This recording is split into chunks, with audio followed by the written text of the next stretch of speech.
एक बहुत ही पहुंचे हुए वृद्ध साधु थे। वे एक जगह नहीं रुकते थे, जहां मन लगा वही धुनी रमा देते थे। वो घूमते घूमते एक नगर में पहुंचे। एक छायादार पेड़ के नीचे उन्होंने अपनी धुनी जमा ली। साधु की धुनी के सामने ही एक वैश्य का निवास था। उसके घर में लोगों का आना जाना लगा रहता था। साधु को पता नहीं क्या सूझी, जब वैश्य के घर कोई पुरुष जाता तब वो एक छोटा पत्थर अपने धुनी के बगल में रख देते। इस तरह कुछ ही समय में पत्थरों की ढेर लग गई। एक दिन घर से बाहर निकलती हुई वेश्या को साधु ने टोका और उसके पास बुलाकर कहा, पापनी, देख अपने बुरे कर्मों का यह पहाड़। अरे दुष्ट, इतने पुरुषों को भ्रष्ट किया है जितने इस ढेर में पत्थर है। तू तो नरक की भोगी होगी। वैश्या भय से कांपते हुए रोने लगी। साधु के सामने पृथ्वी पर सिर रखकर गिड़गिड़ाते हुए बोली, महाराज, मेरे पाप से उद्धार का कोई मार्ग बताइए, मैं अवश्य उसका पालन करूंगी। साधु अत्यंत क्रोधित स्वर में बोला, तेरे उद्धार तो हो ही नहीं सकता। यहाँ से अभी चली जा। तेरा मुख देखने के कारण मुझे आज उपवास करके पश्चाताप करना पड़ेगा। वैश्या दुखित हृदय के साथ वहां से चली गई। अब दिन प्रतिदिन उसे अपने बुरे कर्मों का पश्चाताप हो रहा था। वह निरंतर प्रार्थना करती थी कि उसके पापों के लिए ईश्वर उसे क्षमा करे। इसी पश्चाताप में एक दिन उसके प्राण निकल गए। उसी समय साधु की आयु भी पूरी हो गई थी। उन्होंने देखा कि हाथ में फांस लिए यमदूत उसके पास आ खड़े हुए। साधु ने डटकर पूछा, कौन हो तुम सब यहाँ क्यों आए हो? यमदूत ने कहा, हम तो धर्मराज के दूत हैं, आपको लेने आए हैं। आपका प्रस्थान का समय हो गया है। साधु ने पूछा, तुम मुझे कहाँ लेकर जा रहे हो? यमदूत ने कहा कि वो साधु को नरक ले जाने के लिए आए हैं, वहाँ उनका कर्मों का हिसाब किताब होगा। साधु ने दूतों से कहा, तुमसे शायद बड़ी भूल हुई है। मैं तो बचपन से ही ईश्वर भक्ति में लीन हूँ तथा मेरे द्वारा गलती से भी कोई बुरा कर्म नहीं हुआ है। विचार करो, हो सकता है पड़ोस में रहने वाली वैश्या को लेने तुम्हें भेजा गया हो। दूत बोला, हमसे कोई भूल नहीं हुई है। वह वैश्या तो पहले ही बैकुंठ पहुंच चुकी है। आपने बहुत तपस्या की, परंतु वैश्या के पापों की गिनती करते हुए आप निरंतर पाप चिंतन ही तो किया करते थे और इस मृत्यु काल में भी आप पाप चिंतन ही तो कर रहे थे। अतः आपको अब नरक की तरफ ही प्रस्थान करना है।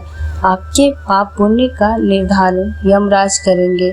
साधु के वश की बात नहीं थी। उन्हें यमदूत अपने पास में बांध कर ले गए। हमें इस कहानी से यही सीख मिलती है कि दूसरों की हमेशा बुराई नहीं तलाशनी चाहिए और अपने आप पर ध्यान देना चाहिए। यदि कुछ बुराई दिखती भी है तो सामने वाले को सुमार्ग में लाने का प्रयास अवश्य करना चाहिए।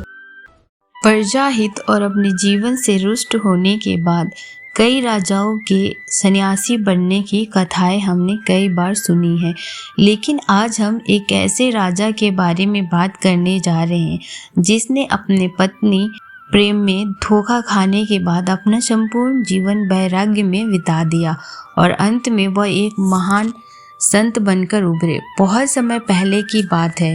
उज्जैन नगर के राजा गोवर्धन सेन हुआ करते थे। राजा गंधर्व सेन की 2 पत्नियां थी, जिनसे पहले पत्नी से उनके पुत्र का नाम हरि और दूसरी पत्नी से उनके पुत्र का नाम विक्रमादित्य था। समय के चक्र में जब राजा गंधर्व सेन वृद्ध हो गए तो उन्होंने अपने बड़े पुत्र हरि को राजपाट सौंप दिया और स्वयं सुख पूर्वक अपनी वृद्धावस्था व्यतीत करने लगे।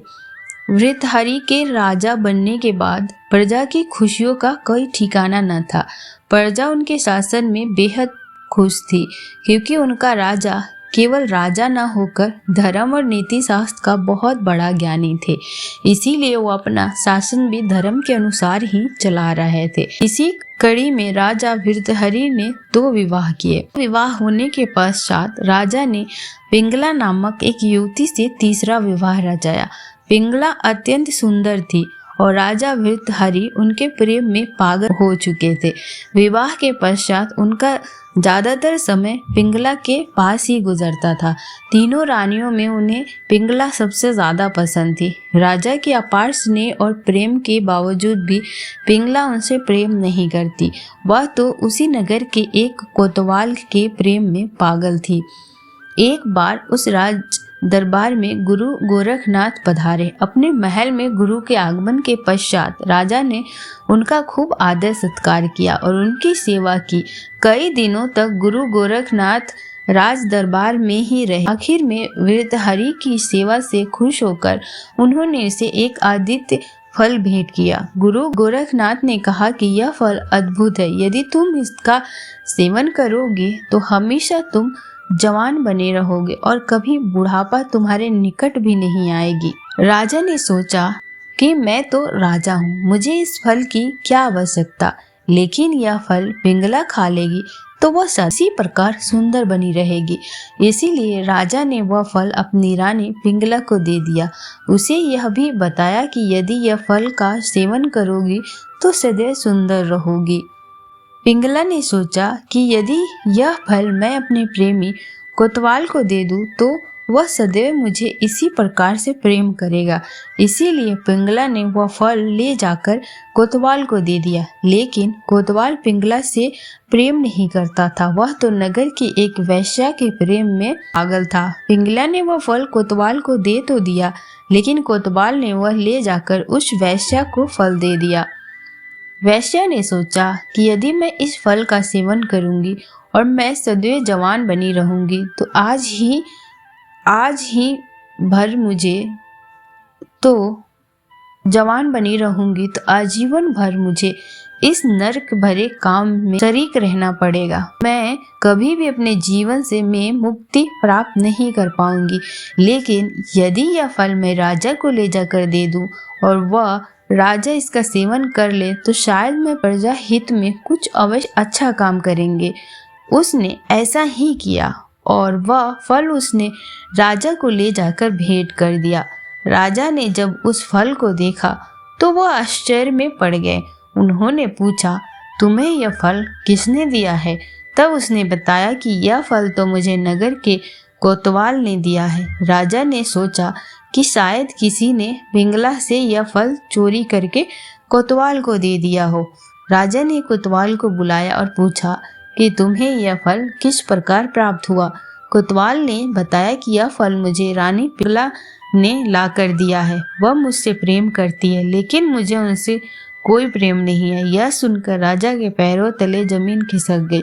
उन्हें मानो कोई जोर का झटका लगा हो। उन्होंने सोचा कि जिस स्त्री से मैंने इस संसार में सबसे ज्यादा प्रेम किया, वही स्त्री मुझसे प्रेम नहीं करती। इस घटना ने राजा भृतहरि के जीवन को पूरी तरह से पलट कर रख दिया। राजा की इस संसार में कोई रुचि नहीं रह गई थी। अपने साथ हुए इस धोखे के बाद राजा को महल में अब कोई दिलचस्पी नहीं थी। उन्होंने राजमहल त्याग कर वैराग्य ग्रहण करने का निश्चय किया। कुछ ही समय में उन्होंने अपना सारा राजपाट अपने छोटे भाई विक्रमादित्य को सौंप दिया और स्वयं तपस्या की ओर चल पड़े। वह गुफा में पहुंचे और उन्होंने वहां तपस्या शुरू की। एक बार भगवान इंद्र ने उनकी तपस्या भंग करने हेतु उन पर एक पत्थर गिरा दिया, लेकिन भृतहरि ने वह पत्थर अपने हाथ में धारण कर लिया। लंबे समय तक वह पत्थर उनके हाथ में ही रहा और जब उन अपनी तपस्या पूर्ण करके उन्होंने वह पत्थर नीचे रखा तो उस पत्थर पर उनके हाथ का निशान बन गया। यह पत्थर आज भी उनके गुफा में उनकी मूर्ति के नीचे रखा हुआ है। समय के साथ उन्होंने कठिन से कठिन तपस्या की और गुरु गोरखनाथ को अपना गुरु बनाया।